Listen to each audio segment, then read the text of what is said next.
12ஆம் வகுப்பு மாணவர்களுக்கு 12ஆம் வகுப்பு வேதியியலில் பாடம் 3 பி பிளாக் எலமெண்ட்ஸ் 2 இதில் முக்கியமான வினாக்களை தான் இந்த வீடியோவில் பார்க்க போகிறோம்.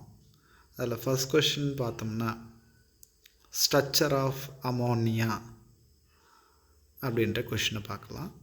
அமோனியாவுடைய வாய்ப்பாடு எல்லாருக்கும் தெரியும், NH3. இது நீங்கள் சிம்பிளாக ஒரு முக்கோணத்தின் உச்சியில் நைட்ரஜன் இருக்குது, 3 மூலையில் 3 ஹைட்ரஜன் இருக்கிற மாதிரி அப்படி தான் படம் அங்கே இருக்குது. அந்த ட்ரைகோனல் பிரமிடல் அப்படின்னு கொடுத்துருக்காங்க. ஆக்சுவலாக அந்த உச்சியில் நைட்ரஜன் இருக்குது, 3 மூலையில் 3 ஹைட்ரஜன் இருக்கிற மாதிரி ஒரு தனித்த ஜோடி lone pair of electron nitrogen அணுவின் மீது இருக்கிறதுனால இந்த லோன் பேர் பாண்ட் பேர் ரெப்பல்ஷனால் அமோனியாவில் HNH பிணைப்பு வந்து 108 டிகிரி 28 மினிட்டை விட குறைஞ்சி 107க்கு வந்திருக்கும். அப்போ பாண்ட் ஆங்கிள் அப்படின்னு எடுத்திங்கன்னா என்னென்னா HNH வந்து 107. இது sp3 ஹைப்ரிடைசேஷனில் தான் இருக்குது. அந்த NH பாண்ட் லென்த்து எவ்வளோ அப்படின்னா 1.016 ஆம்ஸ்ட்ராங் சொல்கிறாங்க. ஹவு மெனி பாண்ட் பேர் லோன் பேர் அப்படின்னா நைட்ரஜன் தலை மேலே ஒரு ஜோடி எலக்ட்ரான் இருக்குது, அப்போ 1 லோன் பேர். நைட்ரஜனுக்கும் ஹைட்ரஜனுக்கும் அப்படின்ட்டு 3 NH பிணைப்பு இருக்குது, அப்போது 3 பாண்ட் பேர். இதை சொன்னால் இந்த கொஷினுக்கு போதுமானது. இது மேக்ஸிமம் நமக்கு 1 மார்க்கில் கேட்கலாம். அமோனியாவுடைய ஸ்ட்ரக்சர் என்ன அப்படின்னா pyramidal shape. What is the hybridization of nitrogen in ammonia அப்படின்னா sp3. இது 2 விஷயம் நல்லா பார்த்து வச்சிங்க. அடுத்த கொஷினுக்கு போகலாம். ஸோ அடுத்த question Oswald process. Oswald process என்ன அப்படின்னு பார்த்தோம்னா நைட்ரிக் அமிலத்தை தயாரிக்க போகிறோம். என்ன தயாரிக்க போகிறோம்? நைட்ரிக் அமிலத்தை தயாரிக்க போகிறோம். நைட்ரிக் அமிலம் வாய்ப்பாடு என்னது? HNO3. அது எப்படி தயாரிக்க போகிறோம், எதுலேருந்து தயாரிக்க போகிறோம் அப்படின்னா அமோனியாவிலேருந்து தான் தயாரிக்க போகிறோம். அப்போ 1 மார்க்கில் வரலாம். Large scale preparation of nitric acid by what அப்படின்னா ஆஸ்வால்டு ப்ராசஸ். ஸோ எப்படி செய்ய போகிறோம் அதை வந்து ஒரு ஃப்ளோ சார்ட் டைப்பில் கொடுத்துருக்கோம் பாருங்கள். அமோனியாவை நம்ம காற்று செலுத்தி பிளாட்டினம் வினைவேக மாற்றி முன்னிலையில் 1275 கெல்வின் வெப்பநிலையில் வெப்பப்படுத்துகிறோம். அப்போ வெப்பப்படுத்தினா என்ன கிடைக்குதுன்னா நைட்ரிக் ஆக்சைடு கிடைக்குது. நைட்ரிக் ஆக்சைடோடைய ஃபார்முலா என்னது? NO. அதுதான் ஃபஸ்ட் ஈக்குவேஷன் பாக்ஸ் போட்டிருக்கோம் பாரு. Ammonia plus air condition platinum catalyst 1275 kelvin என்ன கிடைக்குது? நைட்ரிக் ஆக்சைடு NO கிடைக்குது. அந்த நைட்ரிக் ஆக்சைடு ஃபர்தர் என்ன செய்ய போகிறோம் பாரு, ஃப்ளோ சார்ட்டில் என்ன கண்டினியூ ஆகுது பாருங்கள். அகைன் ஏராக கூட ட்ரீட் பண்ணுறோம். அப்போது நைட்ரிக் ஆக்சைடு ஃபர்தர் ஆக்சிடைஸ் ஆகிட்டு என்ன கிடைக்குது? டை ஆக்சைடு கிடைக்குது. Nitrogen dioxide NO2. அதுதான் செகண்ட் ஸ்டெப்பு, செகண்ட் ஈக்குவேஷன் கொடுத்துருக்கோம். NO further oxidise to NO2. சரி, அதுக்கடுத்து அந்த NO2 நம்ம என்ன செய்ய போகிறோம்? தண்ணியில் கரைக்க போகிறோம். தண்ணியில் கரைச்சா என்ன கிடைக்குது? நைட்ரிக் ஆசிட் கிடச்சிது. அவ்வளோதான். H2O அந்த ஃப்ளோ சார்ட்டில் கண்டினியூ பாருங்கள். H2O சேர்த்தோம்னா நைட்ரிக் ஆசிட் HNO3 கிடச்சிது. ஸோ அங்கே NO திரும்ப ரிலீஸ் ஆகலாம் கொஞ்சோண்டு. அந்த NOவை திரும்ப ஆக்சிடைஸ் பண்ணி நைட்ரிக் ஆசிட் நைட்ரஜன் டை ஆக்சைடாக மாற்றி தண்ணியில் கரைச்சோம்னா கிடச்சிரும். ஸோ இதுதான் இந்த 3 ஈக்குவேஷன் எழுதணும். ஸோ இதை பார்த்துங்க வித் பேலன்ஸோட. அகைன் ரிப்பீட் பண்ணலாமா பார் பாயிண்ட்டு. அமோனியாவை காற்றை கூட சேர்த்து பிளாட்டினம் கேட்டலிஸ்ட் முன்னிலையில் வெப்பப்படுத்துகிறோம். நைட்ரிக் ஆக்சைடு கிடைக்குது, அதை ஃபர்தர் ஆக்சிடைஸ் பண்ணுறோம். டை ஆக்சைடு கிடைக்குது, டை ஆக்சைடை தண்ணியில் கரைக்கிறோம், நமக்கு நைட்ரிக் ஆசிட் கிடைச்சிது. அடுத்த கொஷின் போயிடலாம். Action of nitric acid on metal oxide. இது புக் பேக் கொஷினு.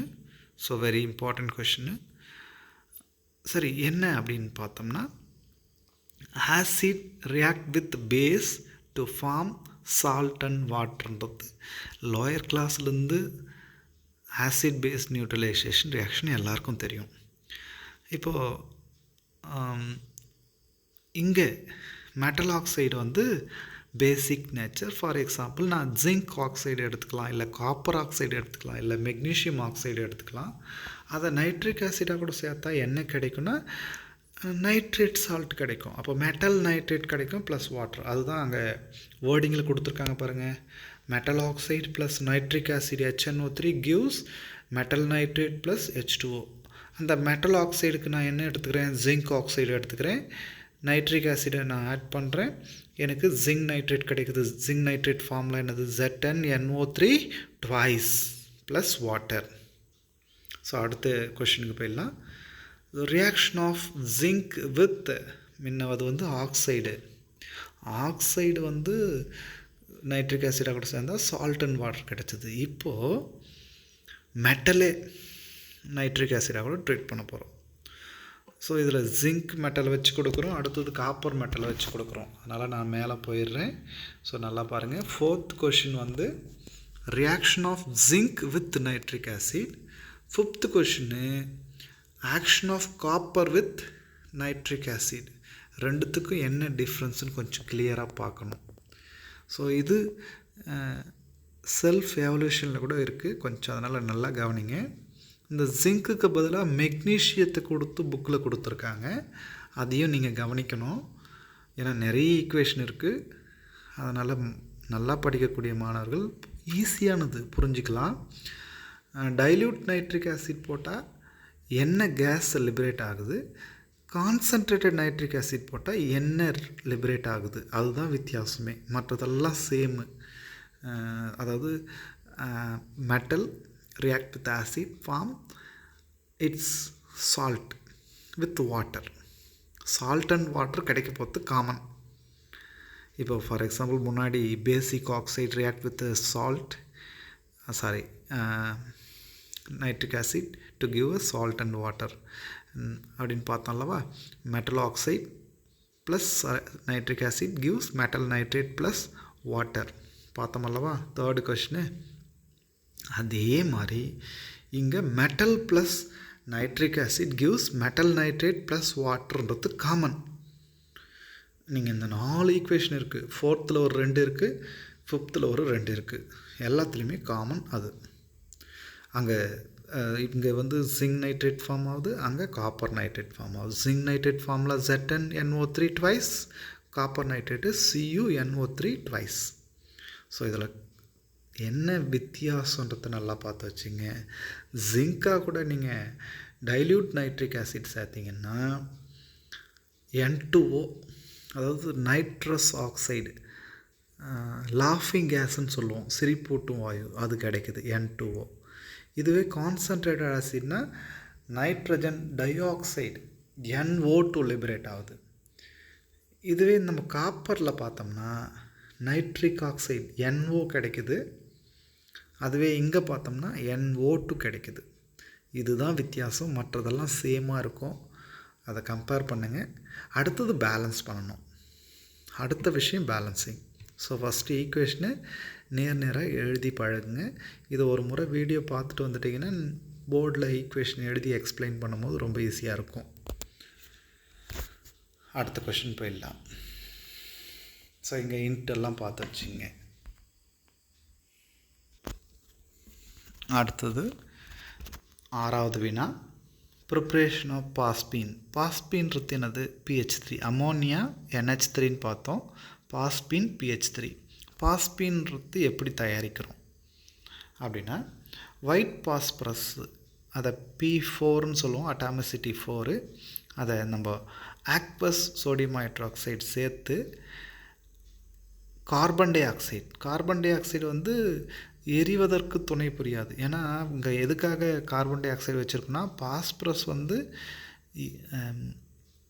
எரியூட்டு வெப்பநிலை, இக்னிஷன் டெம்பரேச்சர் வெரி லோ, ஈஸியாக அது காற்றுல எரிய ஆரம்பிச்சிடும். அதனால் நம்ம inert atmosphere, carbon dioxide அட்மாஸ்பியரில் நம்ம ட்ரீட் பண்ண போகிறோம். ஸோ நீங்கள் மைண்டில் ஞாபகம் வச்சுக்க வேண்டியது white phosphorus treated with aqueous sodium hydroxide. அப்போ ரியாக்டன்ட் என்னது? ஒயிட் பாஸ்பரஸ்க்கு formula P4 sodium hydroxide, NaOH ஆக்வஸ்ன்னு சொன்னால் வாட்ரு, இதெல்லாம் எடுத்துகிட்டு ரியாக்டண்ட்டாக எழுதிடுறீங்க. இது ரியாக்ட் ஆகிட்டு என்ன கிடைக்க போகுது அப்படின்னா பாஸ்பின் pH3 கிடைக்க போகுது. கூட NaH2PO2 கிடைக்குது. ஸோ இதில் அந்த கண்டிஷன் வந்து இன்னட் கேஸ் அட்மாஸ்பியர் கொடுக்கணுன்றதுக்காக தான் கார்பன் டை ஆக்சைடை பயன்படுத்துகிறோம். அந்த பை ப்ராடக்ட் பார்த்துங்க, ஈக்குவேஷனை பேலன்ஸ் பண்ணுங்கள். அடுத்தது 7th ஈக்குவேஷன் பாருங்கள். Laboratory preparation of phosphoric acid. அதாவது ஆக்சி ஆசிட்ஸ் ஆஃப் பாஸ்பரஸ் நிறைய இருக்குது. அதில் பாஸ்பாரிக் ஆசிட்ன்றது H3PO4. நமக்கு டிஎன்ஏவில் பாஸ்பாரிக் ஆசிட் இருக்குது, அதான் பாஸ்பாட்டிக் எஸ்டர் குரூப் அப்படின்னு சொல்லுவோம். H3PO4 இருக்குது.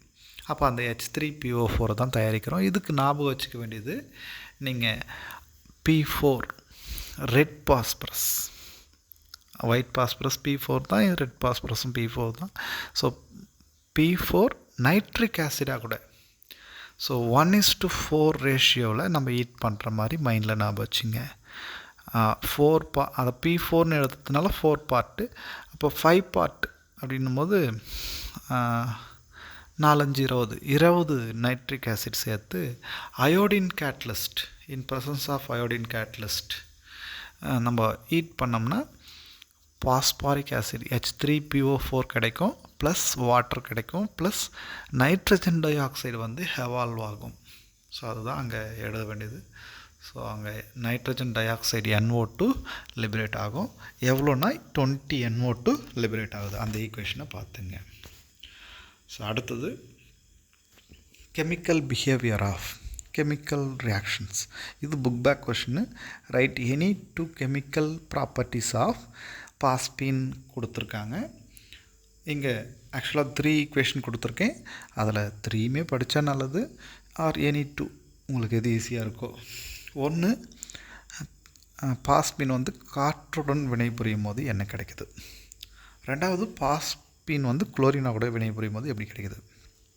மூணாவது, பாஸ்பின் சில்வர் நைட்ரேட்டை கூட வினைபுரியது எப்படி அப்படின்ட்டு 3 வினைகளை கொடுத்துருக்கோம். இதுக்கான ஐடியா கொடுத்துடலாம். பாஸ்பின் காற்றில் எரியும் போது மெட்டாபாஸ்பரஸ் acid HPO2, meta பாஸ்பரஸ்னா O2, பாஸ்பாரிக்னா O3, HPO3 கிடைக்கிறது. மெட்டா பாஸ்பாரிக் ஆசிட்னு கொடுத்துருக்காங்க, அது கிடைக்குது, ப்ளஸ் வாட்டர். அதுவே வித் குளோரின் அப்படின்னு சொன்னோம்னா பாஸ்பின் குளோரினா கூட ரியாக்ட் ஆனால் PCl5 கிடைக்குது. பாஸ்பின் pH3 குளோரின் கேஸாக கூட ரியாக்ட் ஆகும்போது PCl5 கிடைக்குது. 3 H இருக்கிறதுனால அது Cl கூட சேர்ந்து 3 HCl. அப்புறமா டோட்டலாக நமக்கு 8 Cl தேவைப்படுது. அப்போ 4 Cl2ன்னு எழுதுனா பேலன்ஸ் ஆகிடும். அடுத்த ஈக்குவேஷன் பாருங்கள். ஆக்சுவலாக 2வது ஈக்குவேஷனும் 3வது ஈக்குவேஷனும் நீங்கள் ஈஸியாக எழுதலாம், அதை படிச்சுக்கிட்டிங்கன்னா.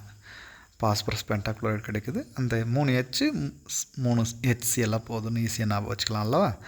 அடுத்த கொஷின்னு, பாஸ்பின் pH3 அதை சில்வர் நைட்ரேட்டாக கூட ட்ரீட் பண்ணால் நமக்கு டபுள் டீகம்போஷன் ஒரு ரியாக்ஷன் வந்து 10th படிச்சிருப்பீங்க.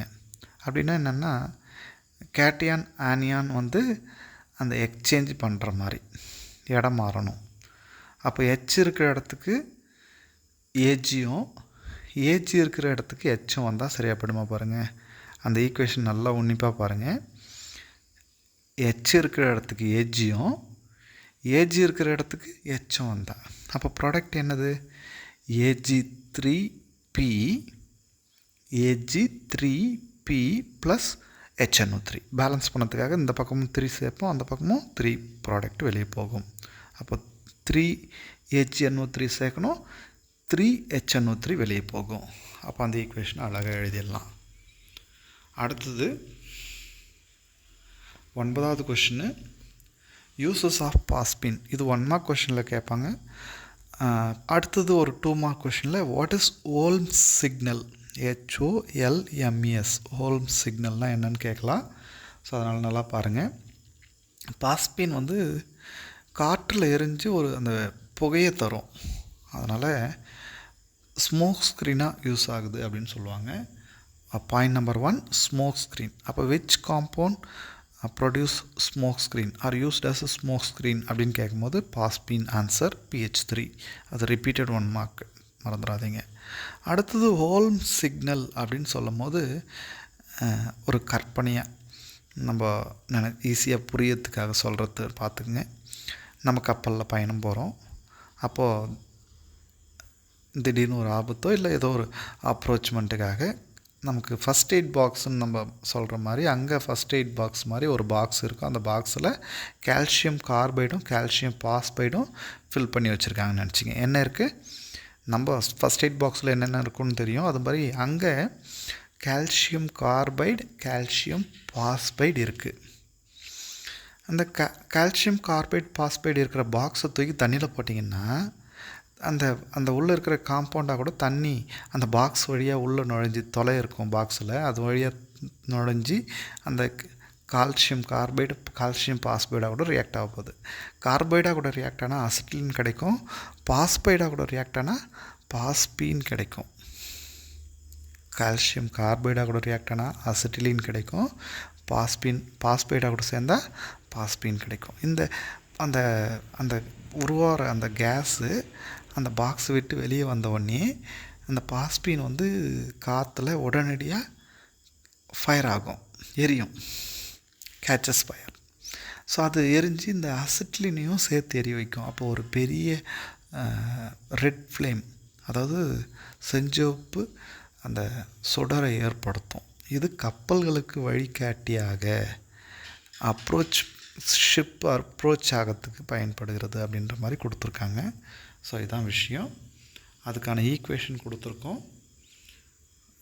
Calcium carbide CaC2 plus water gives acetylene. அசிட்லினுடைய formula C2H2. Calcium phosphide Ca3P2, அது வாட்டராக கூட ரியாக்ட் ஆகிட்டு பாஸ்பீன் PH3 கிடைக்குது. பை ப்ராடக்டாக கால்சியம் ஹைட்ராக்சைடு கிடைக்குது. So PH3 spontaneously ignites in ஹேர்னு சொல்லியிருக்காங்க. அப்போது இந்த அசிட்லினையும் பர்ன் பண்ணோம். அப்புறமா இந்த பிரைட் ரெட் ஃப்ளேம் எதுக்கு யூஸ் ஆகுதுன்னா அதை நேவிகேஷன் பர்பஸ்க்கு யூஸ் பண்ணிக்கிறோம். ஸோ அடுத்தது 10th question, write structure of give the structure of oxy acids of sulphur, oxy acids of phosphorus கேட்பாங்க. இங்கே ஆக்சி ஆசிட்ஸ் ஆஃப் பாஸ்பரஸ் கொடுத்துருக்கு, H3PO3 கொடுத்துருக்கு, H3PO4 கொடுத்துருக்கு, H4P2O7. இது மூணுமே பாஸ்பரஸ் ஆசிடுடைய ஸ்ட்ரக்சர் வெரி இம்பார்ட்டண்ட். பாஸ்பரஸோடைய ஆக்சி ஆசிட்ஸ் இதில் அதுலேயே ஒன்று வேறொரு போஸ்ட்டில் கொடுத்துருப்பேன், டைபேசிக் ட்ரைபேசிக் பைரோ அப்படின்ட்டு. H3PO3ல் 2 OH குரூப் இருக்குது, ஒரு pH பாண்ட் இருக்குது. H3PO4ல் 3 OH இருக்குது. H4P2O7 அது வந்து டெட்ராபேசிக்னு சொல்லலாம், இல்லை dimer of phosphoric acid. Phosphoric acid 2 எழுதி அதில் இடையில் ஒரு நீர் மூலக்கூறு நீக்கினா கிடச்சிரும். இது நம்ம கண்டிப்பாக படம் வரைஞ்சி காட்டணும், வரைஞ்சி காட்டும் போது படிச்சுக்கலாம். அதை கொஞ்சம் வரைஞ்சி காட்டும் போது பார்த்துங்க. ஸ்ட்ரக்சர்ஸ் ஒட்டி புக் பேக்கில் இருக்குது, வர வாய்ப்பு இருக்குது. பார்ட் 3, அதாவது இந்த 3rd லெசனில் கண்டினியூவேஷனில் 11th கொஷினா, action of heat on PCl5. இது புக் பேக் கொஷினு, 2025 உடைய 2 மார்க் கொஷினு. PCl5 வெப்பப்படுத்தினா PCl5 பாஸ்பரஸ் பென்டாக்ளோரைடை வெப்பப்படுத்தினா PCl3யும் குளோரினும் கிடைக்குது. அந்த வினை எழுதிடலாம். அடுத்தது 12th question, preparation of ozone கொடுத்துருக்கோம். ஓசோன் எப்படி கிடைக்குது? ஓசோன்னா என்ன? நம்ம செகண்ட் லேயர் அட்மாஸ்பியரில் செகண்ட் லேயர் ஓசோன் லேயர்னு சொல்லுவோம். ஓசோனுக்கு ஃபார்முலா O3ன்னு எல்லாருக்கும் தெரியும். ஆக்சிஜனுடைய ஃபார்முலா O2. இப்போ ஓசோன் எப்படி நம்ம தயாரிக்கிறோன்னா ஆக்சிஜன்லேருந்து தான் தயாரிக்க போகிறோம். அப்போது நம்ம காற்றில் 20,000 வோல்ட் அளவுக்கு மின்சாரத்தை செலுத்தப்படும் போது அந்த O2 வந்து நேசன்ட் ஆக்சிஜனாக மாறுது. அதுதான் ஃபஸ்ட் ஈக்குவேஷன் கொடுத்துருக்காங்க பாரு. O2 gives 2O. அங்கே ப்ராக்கெட் போட்டால் என்னது, அணுநிலை ஹைட்ரஜன், அணுநிலை ஆக்சிஜனை தரும். அதாவது நேசன்ட் ஆக்சிஜன் சொல்லுவோம், பிரவிநிலை ஆக்சிஜன். அது அடுத்த ஸ்டெப்பில் O2 கூட சேர்ந்தால் O3 மாறுது. இந்த ரெண்டு வினையை எழுதணும். இந்த வினை எப்போ நடக்கும், ஹை வோல்டேஜ், அதாவது எலக்ட்ரிக்கல் டிஸ்சார்ஜ், மின்சாரத்தை செலுத்தும் போது தான் நடக்குது. அப்போ ozone is obtained by passing around 20,000 volt through air அப்படின்னு சொன்னால் முடிஞ்சிச்சு. திரும்ப சொல்லாமல், ozone is obtained or ozone can be prepared by passing electrical discharge 20,000 volt through air. காற்றின் வழியாக 20,000 வோல்ட் அந்த மின்சாரத்தை செலுத்தும் போது நமக்கு ஓசோன் கிடைக்கிறது. அடுத்த கொஸ்டினுக்கு போயிடலாம். Bleaching action of sulphur dioxide. Sulphur dioxide வந்து ஒரு வெளுக்கும் கரணியாக, டெம்பரவரி ப்ளீச்சிங், தற்காலிக வெளுப்பானாக பயன்படுகிறது. இது வந்து கடந்த ஆண்டு 2025 3 மார்க் கொஷனில் கேட்டிருந்தாங்க. இதில் ஆக்சுவலாக அந்த வினை வந்து ஸ்டெப்பு மாறி இருக்கு. கீழே இருக்கிறது தான் ஸ்டெப் 1. உண்மையான ரியாக்ஷன் வந்து சல்ஃபர் டை ஆக்சைடு நீரில் சேர்க்கின்ற போது அது சல்ஃபியூரிக் அமிலமாக மாறுகிறது. அப்போது 2 ஹைட்ரஜனை தருகிறது. திரும்ப சொல்லாமல் பாருங்கள். Sulphur di oxide formula SO2, அது நீராக கூட வினை புரிகிறது. வினை புரியும் போது சல்ஃபியூரிக் அமிலம், கந்தக அமிலம் H2SO4 மாறுது. அப்போது 2 ஹைட்ரஜன், நேசன்ட் ஹைட்ரஜன், 2 ஹைட்ரஜன் வெளிப்படுது. அந்த 2 ஹைட்ரஜன் எக்ஸ்னு ஒரு நிறமுள்ள பொருளாக கூட சேர்ந்தால் அந்த எக்ஸ் 2 ஹைட்ரஜன் சேர்ந்து XH2ன்ற நிறமற்ற பொருளாக மாறுது. அதுதான் அங்கே கொடுத்துருக்கோம். ரியாக்ஷனும் அப்புறம் ரெடியூசிங் ப்ராப்பர்ட்டினும். ரியாக்ஷனை முதல்ல எழுதிட்டு அப்புறம் ரெடியூசிங் ப்ராப்பர்ட்டி எழுதுங்க. அப்புறமா அங்கே கண்டிஷன் என்னென்னா, அந்த இது வந்து ஒரு டெம்பரரி தான். ஆன் எக்ஸ்போஷர் ஏர்னால் அகைன் நிறம் வந்து தோன்றும், பழைய நிறம் திரும்ப வந்துடும் அப்படின்றது இதனுடைய குறிப்பு. அவ்வளோதான். அப்போ 2H plus colourless substance gives, அதாவது coloured substance gives colourless substance அப்படின்னு கொடுத்துருக்காங்க. அப்போ அந்த 3 ஸ்டெப்ஸ் எழுதினா கூட முழுமையாக மார்க் கொடுத்துருக்காங்க லாஸ்ட் இயர்.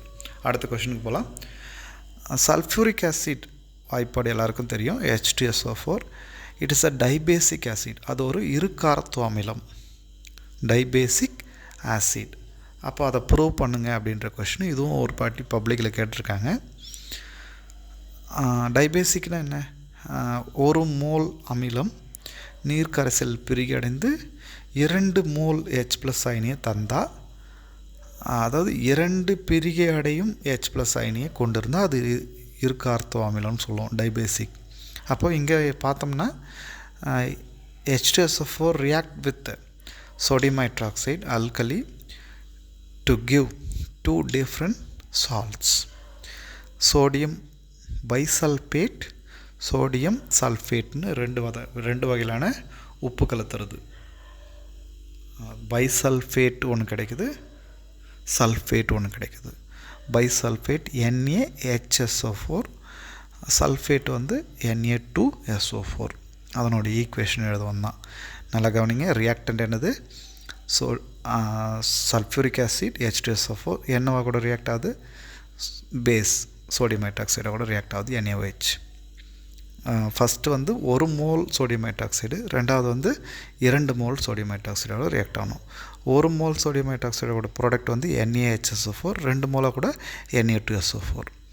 அப்போது முதல்ல 1 நீர் கிடைக்கும், ரெண்டாவது 2 நீர் கிடைக்கும், அவ்வளோதான். திரும்ப நல்லா கவனிங்க. அமிலம் காரத்துடன் வினைபுரிந்தால் உப்பும் நீரும் கிடைக்கும். இங்கே 2 வகையான உப்புக்கள், ஒன்று பைசல்ஃபேட் உப்பு, இன்னொன்று சல்ஃபேட் உப்பு, அவ்வளோதான். பைசல்ஃபேட்னா Na, அதை HSO4, சல்ஃபேட்னா SO4. இங்கே NaHSO4, Na2SO4. அடுத்த கொஷின் போயிடலாம். Uses of sulphuric acid. இது 3rd லெசனுடைய புக் பேக் கொஷின். அட்டம்ப்டில் 3 மார்க் கொஷினாக கேட்டிருந்தாங்க. சல்ஃபூரிக் ஆசிட் எதுக்கெல்லாம் யூஸ் ஆகுதுன்ட்டு. Sulphuric acid king of chemical, வேதியியலின் அரசன்னு சொல்கிறோம். இதை கொண்டு நம்ம சல்ஃபேட் உரங்களை தயாரிக்கிறோம். விவசாயத்தில் முக்கியமாக பயன்படக்கூடியது சல்ஃபேட் உரம், அமோனியம் சல்ஃபேட். அப்போ உரங்களை தயாரிக்க பயன்படுத்து, ஃபெர்டிலைசர்னு சிம்பிளாக சொல்லிடலாம். அடுத்தது ஹைட்ரோக்ளோரிக் அமிலம், நைட்ரிக் அமிலத்தெல்லாம் தயாரிக்கவும் இது பயன்படுகிறது. அப்போ மேனுஃபேக்சரிங் ஆஃப் HCl, HNO3ன்னு ஒன்று சொல்லிடலாம். அடுத்தது கந்தக அமிலமும் நைட்ரிக் அமிலமும் சேர்த்து நைட்ரேட் செய்வோம். அந்த நைட்ரேட்டுகள் எல்லாமே வெடிமருந்துகளாக பயன்படுது. அப்போ வெடிப்பொருட்களை தயாரிக்க எக்ஸ்ப்ளோசிவ், மேனுஃபேக்சரிங் ஆஃப் எக்ஸ்ப்ளோசிவில் பயன்படுது. அடுத்தது இன்னொரு முக்கியமான point, dehydrating agent, drying agent, உலர்த்தும் காரணியாக பயன்படுகிறது. இதை தான் கொடுத்துருப்போம். 1 is a fertilizer, second one manufacturing of HCl and HNO3, drying agent, உலர்த்தும் காரணி, நீரை உறிஞ்சிக்கும். அடுத்து பக்கத்தில் இருக்கக்கூடிய 16வது கொஷினை எக்ஸ்பிளைன் பண்ணால் உங்களுக்கு புரியும். வீட்டில் கொஞ்சோண்டு சர்க்கரை எடுத்துக்கிட்டு கந்தகமிலம் சேர்த்தோம்னா வீட்டில் கந்தகமிலம் இருக்க வாய்ப்பில்லை. பட் நம்ம ஸ்கூலில் செஞ்சு காட்டலாம். கொஞ்சோண்டு சர்க்கரை எடுத்துக்கிட்டு அதுக்கு கந்தகமிலத்தை சேர்த்தோம்னா அந்த சர்க்கரையில் இருக்கக்கூடிய நீரை மொத்தம் அது உறிஞ்சிக்கிச்சுன்னா வரும் கார்பன் கிடைக்கும், கருப்பு நிற கார்பன். அதை செஞ்சு காட்டுவோம். அப்போது நீரை உறிஞ்சிக்கூடிய, அப்போது ட்ரையிங் ஏஜெண்ட் அப்படின்னு சொல்கிறோம். அடுத்தது பார்த்திங்கன்னா மேனுஃபேக்சரிங் ஆஃப் எக்ஸ்ப்ளோசிவ், வெடிப்பொருட்களை தயாரிக்க கந்தகமிலம் பயன்படுகிறது. 3 வார்த்தை எழுதுனா 3 மார்க் கொடுத்துருவாங்க, மறந்துடாதீங்க. அடுத்தது இந்த 2026 கேட்ட கொஷின், இதுவும் book back question, repeated question. 24 கேட்டிருக்காங்க. ப்ரூவ், இப்போ டீஹைட்ரேட்டிங் ஏஜென்ட், ட்ரையிங் ஏஜென்ட் சொன்னோம் அல்லவா, நீரை நீக்கும்ன்று. அப்போ அந்த நீர் நீக்கும் அந்த கரணின்னு சொல்கிறீங்களா, அதுக்கு ஒரு சான்று கொடுங்க. Prove dehydrating property of sulphuric acid அப்படின்னு கொஷின் கேட்குறாங்க. ஒரு ஈக்குவேஷன் எழுதுனாவே போதும், 2 மார்க் கொடுத்துருவாங்க. ஆனால் இங்கே நம்ம 3 ஈக்குவேஷன் கொடுத்துருக்கோம். யார் யாரை கொடுத்துருக்கோன்னா, ஃபார்மிக் ஆசிட் கொடுத்துருக்கோம், ஆக்சாலிக் ஆசிட் கொடுத்துருக்கோம், சர்க்கரை சுக்ரோஸு கொடுத்துருக்கோம். இதில் ஃபஸ்ட்டு பார்த்திங்கன்னா ஃபார்மிக் ஆசிட் HCOH, அதோட கந்தக அமிலத்தை சேர்த்திங்கன்னா என்ன நடக்கும்னா, அந்த ஃபார்மிக் அமிலம் HCOOHலேருந்து H2O நீக்கணும். அப்போது லெஃப்ட் சைடில் இருக்கிற ஹெச்சும் ரைட் சைடில் இருக்கிற OHும் ரிமூவ் பண்ணிவிடுங்க. மிச்சம் என்ன இருக்கும், CO. அப்போ அந்த CO தான் ப்ராடக்ட், கார்பன் மோனாக்சைடு ப்ளஸ் அந்த நீர் வந்து அந்த சல்ஃபூரிக் ஆசிட் உறிஞ்சிக்கும். அப்போ நம்ம எப்படி எழுதணும் ஈக்குவேஷனில், H2SO4 டாட் H2Oன்னு எழுதணும். H2SO4 டாட் H2O, அந்த நீரை உறிஞ்சிக்கிட்டு அது வச்சுக்கும், ஹைட்ரேட்டட் சல்ஃபூரிக் ஆசிடாக மாறும். அதுக்கடுத்து ஆக்சாலிக் ஆசிட். ஆக்சாலிக் ஆசிட்னா it is a dicarboxylic acid.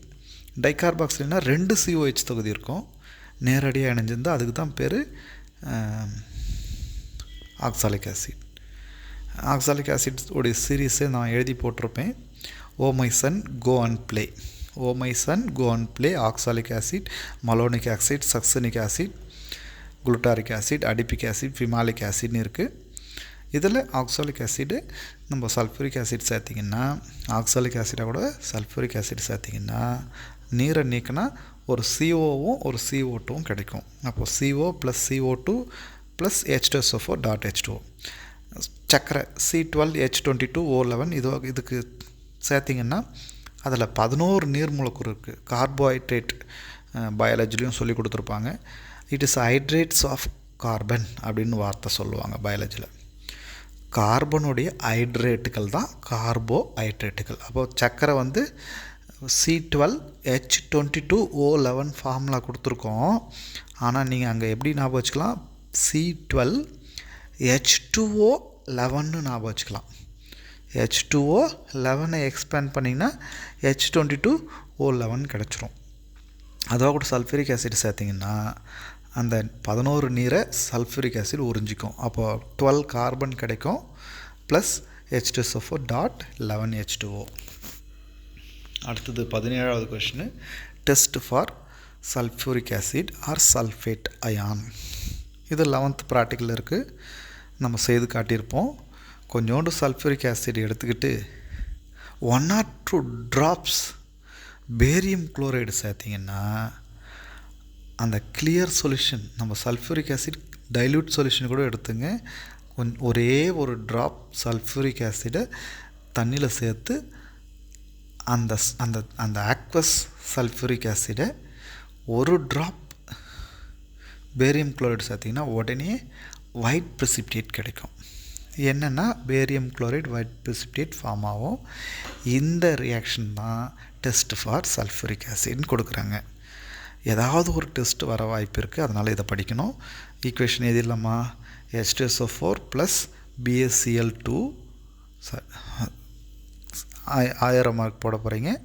என்ன கிடைக்க போகுது, பேரியம் சல்பேட் BaSO4. இதுவும் இந்த டபுள் டீகம்போசிஷன் ரியாக்ஷன் மாதிரி தான், கேட்டியான் ஆனியானை எக்ஸ்சேஞ்ச் பண்ணி போட்டிங்கன்னா முடிஞ்சு போச்சு, ப்ளஸ் 2HCl கிடைக்கும். சரி, எழுதிடுவீங்க. ஸோ இது இந்த போஸ்டரில் நம்ம 17 கொஷின் பார்த்து முடிச்சிருக்கோம்.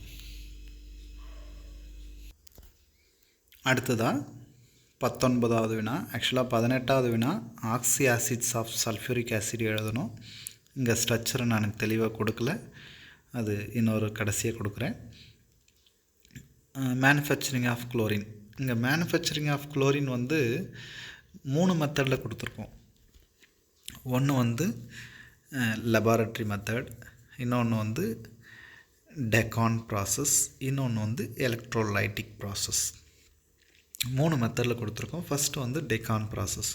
டெக்கான் ப்ராசஸில் பார்த்தோம்னா ஹைட்ரோக்ளோரிக் ஆசிடை ஏராக கூட ட்ரீட் பண்ணுறோம். So oxidation of hydrochloric acid using cupric chloride catalyst at 400 degree Celsius அப்படின்னு கொடுத்துருக்காங்க. ஆக்சிடேஷன் அடிஷன் ஆஃப் ஆக்சிஜன், அப்போ ஆக்சிடேஷன் ஆஃப் ஹைட்ரோக்ளோரிக் ஆசிட். அப்போ ஹைட்ரோக்ளோரிக் ஆசிடை ஏரில் ட்ரீட் பண்ணுறோம், அப்போ நமக்கு குளோரின் கிடைக்குது. கண்டிஷன் ஞாபகம் வச்சுங்க, 400 degree Celsius and cupric chloride CuCl2. அடுத்தது sodium chloride, aqueous sodium chloride, அதாவது உப்பை தண்ணியில் கரைச்சிட்டு கரண்ட்டை பாஸ் பண்ணிங்கன்னா எலக்ட்ரோலைசிஸ் நடக்கும். அப்போ நமக்கு சோடியம் ஹைட்ராக்சைடு கிடைக்கும், ஹைட்ரஜனும் குளோரினும் கேஸாக கிடைக்கும். அதுதான் அதனுடைய ஈக்குவேஷன் தான் அங்கே கொடுத்துருக்காங்க. அப்போ NaCl plus H2O, that means aqueous solution of sodium chloride. கரண்ட்டை பாஸ் பண்ணுறோம், அப்போது சோடியம் வந்து தண்ணியில் கரைஞ்சி சோடியம் ஹைட்ராக்சைடாக மாறிடும். அப்போ ஹைட்ரஜனும் குளோரினும் கேஸாக லிபரேட் ஆகும். சரி, அடுத்தது லெபார்ட்ரி மெத்தட். ஸோ இந்த லெபார்ட்ரி மெத்தடுக்கு ஆல்டர்னேட்டிவ் மெத்தடும் இருக்குது. இங்கே நிறைய ஈக்குவேஷன் கொடுத்துருப்பாங்க புத்தகத்தில். இங்கே ஒரு லென்த்தியான ஈக்குவேஷன் நான் கொடுத்து வச்சுருக்கேன். இது நம்ம அழகாக ஈஸியாக லேபில் ப்ரிப்பேர் பண்ண முடியும். சோடியம் குளோரைடு உப்பை எடுத்துக்கிறோம் ஒரு டெஸ்ட் டியூப்பில், அதோட கூட மேக்னஸ் டை ஆக்சைடு கொஞ்சோண்டு சேர்த்துக்கிறோம். சல்ஃபூரிக் ஆசிட் சேர்த்து ஹீட் பண்ணால் நமக்கு குளோரின் கேஸு லிபரேட் ஆகும். இதுதான். ஸோ அதை நான் இன்னொரு ஈக்குவேஷனாக கூட இங்கே கொடுத்து வச்சுருக்கேன், கீழே பாருங்கள். அதே நான் MnO2 தான் எடுத்திருக்கேன். அங்கே சல்ஃபூரிக் ஆசிடுக்கு பதிலாக HCl ஹைட்ரோக்ளோரிக் ஆசிடை நான் கொடுத்து வச்சுருக்கேன். இது ரெண்டுத்தையும் நீங்கள் ஹீட் பண்ணிங்கன்னா இது MnO2 ப்ளஸ் HCl. நீங்கள் அந்த ஈக்குவேஷன் கஷ்டமாக இருக்குன்னா இந்த ஈக்குவேஷன் போயிடுங்க. MnO2 ப்ளஸ் 4HCl ஹீட் பண்ணுறோம். அப்போ நமக்கு என்னென்ன பை ப்ராடக்ட் கிடைக்குதுன்னா அந்த ஈக்குவேஷனில் இருக்கிற பை ப்ராடக்ட் எல்லாமே கிடைக்குது. MnCl2 H2O ரெண்டும் கிடைக்குது, ப்ளஸ் குளோரின் கேஸும் கிடைக்குது. ஸோ அதில் சோடியம் குளோரைடு சேர்க்குறீங்க எக்ஸ்ட்ரா, அவ்வளோதான். அதில் நீங்கள் சல்ஃபரிக் ஆசிடை சேர்க்குறீங்க, இதில் ஹைட்ரோக்ளோரிக் ஆசிடை சேர்க்குறீங்க, வேறு ஒன்றும் இல்லை. அங்கே பை ப்ராடக்ட்டு சேமு, இங்கேயும் பை ப்ராடக்ட் சேமு, ஒரே ஒரு பை ப்ராடக்ட் வித்தியாசம். அந்த ஈக்குவேஷனை பார்த்துக்கிட்டா புரிஞ்சிடும். அடுத்தது bleaching powder, very important one. இதுவும் பப்ளிக்கில் கேட்டிருக்கிறது. கால்சியம் ஹைட்ராக்சைடாக கூட குளோரின் கேஸை பாஸ் பண்ணிங்கன்னா, கால்சியம் ஹைட்ராக்சைடுன்றது என்னது, சுண்ணாம்பு தண்ணி. சுண்ணாம்பு தண்ணியாக கூட குளோரினை பாஸ் பண்ணிங்கன்னா கால்சியம் ஆக்சி குளோரைடு கிடச்சிது, ப்ளஸ் நீர் CaOCl2 ப்ளஸ் H2O. சரி, அடுத்தது கோல்டு சோடியம் ஹைட்ராக்சைடாக கூட ஹாட் சோடியம் ஹைட்ராக்சைடாக கூட எப்படி ரியாக்ட் ஆகுது? Chlorine react with cold sodium hydroxide and hot sodium hydroxide. இந்த ஈக்குவேஷன் ரொம்ப கிளியராக அழகாக இருக்குது. By product same, reactant same. Chlorine plus sodium hydroxide, chlorine plus sodium hydroxide, condition different. First ஒன்று வந்து டைல்யூட்டு, இன்னொன்று கான்சன்ட்ரேட்டு. டைல்யூட்டாக கூட ரியாக்ட் ஆகும்போது ஹைப்போக்ளோரைட் கிடைக்குது. அங்கே கொடுத்துருக்காங்க பாரு ப்ராடக்ட்டு, சோடியம் ஹைப்போக்ளோரைட். அது கலர் டிஃப்ரெண்ட்டாகவும் கொடுத்துருக்காங்க, NaOCl. அதுவே ஹாட்டாக கூட கொடுத்தா சோடியம் குளோரைட் NaClO3 கிடைக்குது. பை ப்ராடக்ட்டு உப்பும் நீரும் கிடைக்குது, NaCl plus H2O, NaCl plus H2O. ஈஸியாக எழுதிடலாம். பேலன்சிங் பார்த்துங்க. ஸோ அடுத்து 22வது question, bleaching action of chlorine. நம்ம ப்ளீச்சிங் பவுட்ரை துணியில் பட்டுச்சுன்னா, ப்ளீச்சிங் பவுடரை நம்ம வீட்டில் யூஸ் பண்ணுவோம். ஒன்று வந்து டிஸ்இன்ஃபெக்டன்ட், அதாவது கிருமி நாசினியாக நம்ம ஸ்கூலில் பாத்ரூம் பக்கமோ இல்லை வெளியில் எங்கெல்லாம் நம்ம க்ளீனாக வச்சுக்கணும்னு நினைக்கிறோமோ அங்கெல்லாம் போடுவோம். ஊரில் சுத்தம் பற்றிட்டு அங்கங்கே போடுவாங்க, அதை ப்ளீச்சிங் பவுட்ரு பார்த்துருப்போம். அது ஒரு பக்கம் டிஸ்இன்ஃபெக்டண்ட்டாக பயன்படுது. இந்த ப்ளீச்சிங் பவுட்ரு இன்கேஸ் துணியில் பட்டுச்சுன்னா அந்த இடத்துல வெளுத்துரும், பர்மனெண்ட்டாக கலர் போயிடும், வெள்ளை நிறமாக ஆக்கிடும். நம்ம வீட்டில் தொட்டிகளெல்லாம் பாசை பிடிச்சிருக்கிற, அதை பசுமை நிற பாசி பிடிச்சிருக்கு அப்படின்னா ப்ளீச்சிங் பவுடர் யூஸ் பண்ணும்போது தொட்டியில் அந்த பாசி போயிடும். இதையும் நீங்கள் பார்த்துருக்கலாம். அப்போ பர்மனெண்ட் ப்ளீச்சிங், ஏற்கனவே சல்ஃபர் டை ஆக்சைடு பார்த்தோம், அது வந்து டெம்பரரி ப்ளீச்சிங்ன்ட்டு, இது பர்மனெண்ட் ப்ளீச்சிங். அப்போ ஃபஸ்ட் ஸ்டெப் என்னென்னா, குளோரின் நீராக கூட சேர்க்கும் போது HClலும் HOClலும் கிடைக்குது. HClன்றது ஹைட்ரோக்ளோரிக் ஆசிட், HOClன்றது ஹைப்போக்ளோரைடு. அந்த ஹைப்போக்ளோரைடு HOCl அன்ஸ்டேபிள், அது டீகம்போஸ் ஆகிட்டு என்ன கிடைக்குன்னா HClலும் நேசன்ட் ஆக்சிஜனும் கிடைக்கும். அது second step, HCl plus nascent oxygen O. அந்த நேசன்ட் ஆக்சிஜன் ஓவாக கூட colour product, coloured substance react ஆச்சுன்னா அந்த கலர்லெஸ்ஸாக மாற்றி கிடைக்கும். அதுதான் நம்ம தேர்ட் ஸ்டெப் எழுதியிருப்போம். அப்போ கலர்டு மேட்டர் ப்ளஸ் அந்த நேசன்ட் ஆக்சிஜன் O அம்புகுறி போட்டு கலர்லெஸ் ப்ராடக்ட் அப்படின்னு கொடுத்துருக்காங்க. சரியா, அதை பார்த்துங்க.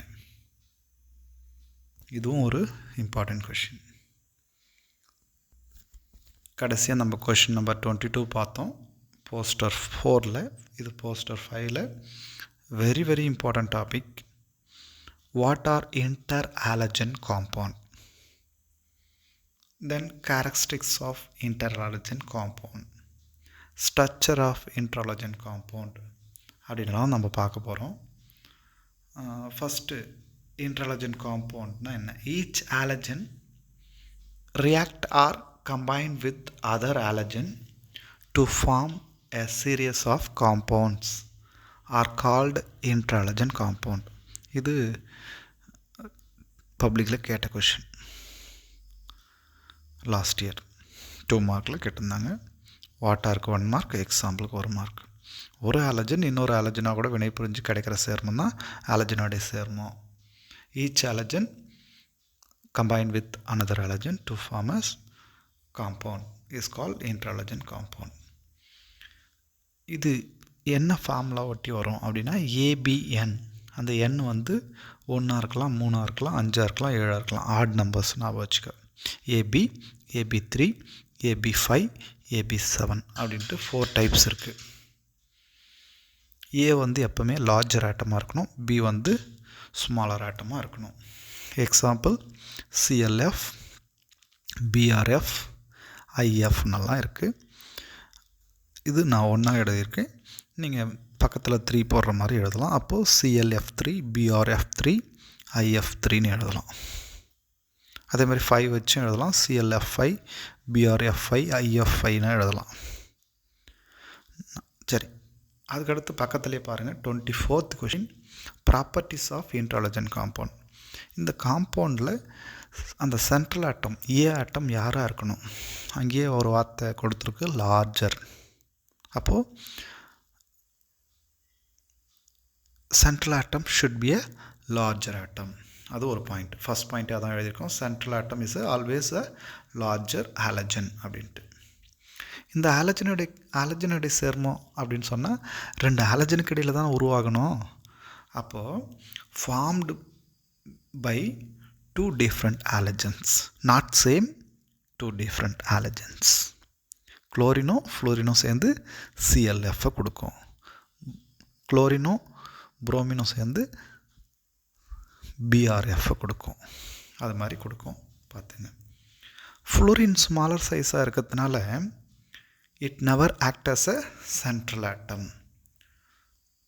Fluorine cannot act as a central atom. Why? Due to small size. ஏன்னா central atom should be a larger atom. Halogens எல்லாமே strong oxidizing agent. அப்போது இங்கே இன்ட்ராலஜன் காம்பவுண்டும் strong oxidizing agent தான். They undergo auto ionization. So more than 5 points இருக்குது. அன்எக்ஸ்பெக்டடாக 5 மார்க்ஸில் கேட்டால் கூட நீங்கள் answer பண்ணுங்கள். அடுத்த கொஷினுக்கு போயிடலாம். அத்தகைய இன்ட்ராலஜன் காம்பவுண்டோடைய ஸ்ட்ரக்சர் என்ன, ஹைப்ரிடைசேஷன் என்ன? வெரி இம்பார்ட்டண்ட், 2026 கேட்ட 2 மார்க் கொஷின். என்னென்ன டைப் இருக்குதுன்னு சொன்னோம்? ஏபி, ஏபி3, ஏபி5, ஏபி7 ரெஸ்பெக்டிவ்லி ஒரு எக்ஸாம்பிள் பார்த்துங்க. பிஆர்எஃப் கொடுத்துருக்கு, பிஆர்எஃப்3, பிஆர்எஃப்5, ஐஎஃப்7. இதில் பிஆர்எஃப்3யும் பிஆர்எஃப்5யும் பற்றி தான் 2026 கேட்டிருந்தாங்க, புக் பேக் கொஷின். அதனுடைய ஹைப்ரிடைசேஷன் ரெஸ்பெக்டிவ்லி பார்த்தீங்கன்னா sp3. ஏன்னா ஆலஜன்ஸு எலக்ட்ரான் அமைப்பு உங்களுக்கு தெரியும், ns2np5. அவுட்டர் மோஸ்ட் செல்லில் ஒரு அன்பேர்டு எலக்ட்ரான் இருக்குது. அப்போது அந்த ஒரு s orbital 3 p orbital mix பண்ணிங்கன்னா sp3 ஹைப்ரிடைசேஷன் கிடைக்கும். அந்த 1 அன்பேர்டு எலக்ட்ரான் இன்னொரு ஆலஜனுடைய ஒரு அன்பேர்டு எலக்ட்ரானை கூட பைண்ட் ஆச்சுன்னா ஏபின்னு ஒரு காம்பவுண்டு ஃபார்ம் ஆகுது. அதனால் ஏபி டைப்புடைய ஹைப்ரிடைசேஷன் sp3. இதில் ஏவுக்கும் பிக்கும் ஒரு பாண்ட் ஃபார்ம் ஆகுது. அப்போது ஒரு பாண்ட் பேர் இருக்கும். அது என்ன ஷேப்னா லீனியர் ஷேப். அப்போ ரிமைனிங் இன்னும் 3 லோன் பேர் இருக்கும். அது without that lone pair it is a linear shape. இதுவே அடுத்து வரும் sp3d. அது டி வடிவம் கொண்டது, டி ஷேப். அடுத்தது sp3d2, square pyramidal shape. Square pyramidal shape. அடுத்தது வந்தால் sp3d3, pentagonal bipyramidal shape. So இந்த ஷேப் வந்து நல்லா பார்த்துங்க. IF7 மட்டும் கூட கேட்கலாம். What is the hybridization and structure of IF7 மட்டும் கூட புக் பேக்கில் இருக்குது. அப்போது sp3d3ன்னு எழுதுனா 1 மார்க்கு, பென்டகோனல் பைபிரமிடல் எழுதுனா 1 மார்க்கு. 2 மார்க்ஸ் இப்படியே கூட முடிஞ்சிடும், ஒரு 2 மார்க். நல்லா படிங்க.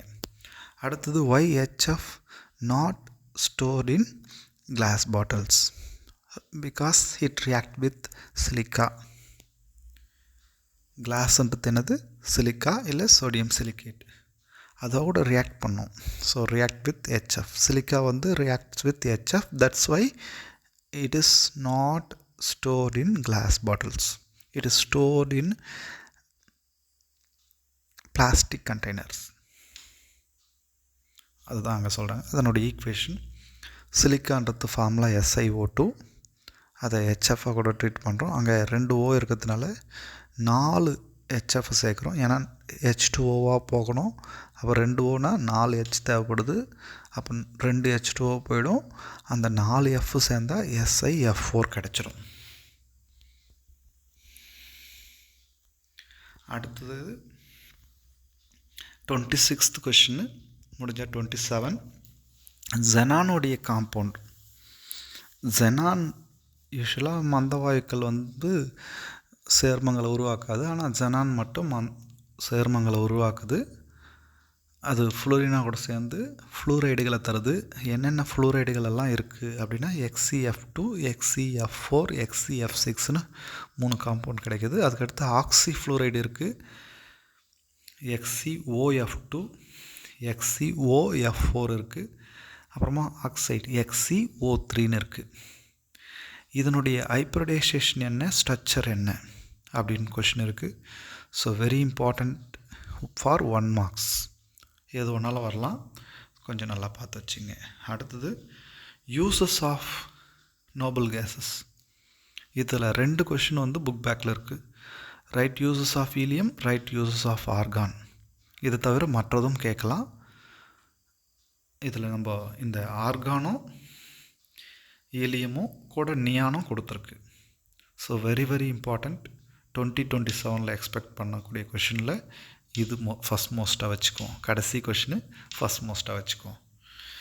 ஹீலியம் நம்ம படங்களில் டிஸ்கவரி சேனல்லலாம் பார்த்துருக்கலாம். அந்த ஆழ்கடலில் நீந்தவங்க சிலிண்டர் மாட்டிக்கிட்டு இருப்பாங்க முதுகில். அந்த சிலிண்டரில் என்ன இருக்குது அப்படின்னா ஹீலியம் ஆக்சிஜன் கேஸ் தான் இப்போதைக்கு பயன்படுத்துகிறோம். அப்போது ஹீலியம் ஆக்சிஜன் He-O2 அப்படின்னு கொடுத்துருக்குது. That mixture deep sea diving, அதாவது ஆழ்கடல் நீந்துபவர்கள் பயன்படுத்துகிறாங்க. அடுத்தது லிக்விட் ஹீலியம். திரவ ஹீலியம் எதுக்கு பயன்படுது? கிரியோஜெனிக்ஸாக பயன்படுது. அதாவது இந்த போஸ்டரில் இல்லை, இன்னொரு போஸ்டர் இருக்குது. நம்ம MRI ஸ்கேனெல்லாம் எடுப்போம் பார்த்திங்களா, அதெல்லாம் ரொம்ப அந்த ஸ்கேன் எக்யூப்மெண்ட்டு ரொம்ப சில்லுன்னு இருக்கும், ஐசாட்டம். அப்போ லோ டெம்பரேச்சரில் ஆப்ரேட் ஆகக்கூடிய ஒரு டெக்னிக் தான் கிரையோஜெனிக் டெக்னிக்னு சொல்லுவோம். அப்போ அந்த கிரையோஜெனிக்ஸில் யூஸ் ஆகுது. Liquid helium used in cryogenics. அடுத்தது நம்ம பலூன்களில் எல்லோரும் டிவி பார்த்துருப்போம், காமெடி பார்த்துருப்போம். விவேக்குடைய ஒரு காமெடியில் வெடின்ற ஒரு படத்தில் அவர் பாடி பில்டராக ஆக்ட் பண்ணுற மாதிரி இருக்கும். அப்போ பலூனு இன்சர்ட் பண்ணி ஷர்ட்டுக்குள்ளே இன்சர்ட் பண்ணி ஹீலியம் கேஸை ஃபில் பண்ணிகிட்ருப்பார். அப்புறமா அவர் எங்கே அப்படின்னு தேடும் போது நான் மேலே மிதந்துக்கிட்டு இருக்கேன், ஹீலியம் வாயு பிடிச்சிட்ருக்கேன் அப்படின்ற மாதிரி அந்த சீன் வரும். அப்போ helium is filled in balloons for what அப்படின்னா it is for meteorological purpose. வானிலை அறிவதற்காக பலூன்களில் நிரப்ப பயன்படுகிறது அப்படின்றது விஷயம். அப்போ ஃபில்ட் இன் ஹேர் பலூன்ஸ். அடுத்தது பார்த்திங்கன்னா வெல்டிங் வைக்கிறதுக்கும், அதாவது மெட்டல் ஆக்சிடைஸ் ஆகிடக்கூடாதுன்றதுக்காக வெல்டிங்லேயும் இது யூஸ் ஆகுது. So welding of metals 4 points இருக்குது. எனி 3 பாயிண்ட்ஸ் எழுதுங்க. அடுத்தது நியான்.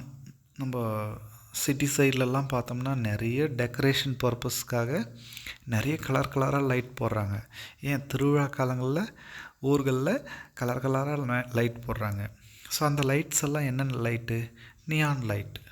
அப்போது யூஸ்ட் இன் அட்வர்டைஸ்மெண்ட் பர்பஸ். மெயினாக இந்த அட்வர்டைஸ்மெண்ட்டுக்கு தான் அது யூஸ் பண்ணுறோம். சைன் போர்ட்ஸ், அந்த பலகைகள், விளம்பர பலகைகளில் பயன்படுகின்றன அப்படின்றத பார்த்து வச்சுங்க. மெயினாக அதுதான். அப்புறமா யூசஸ் ஆஃப் ஆர்கான்.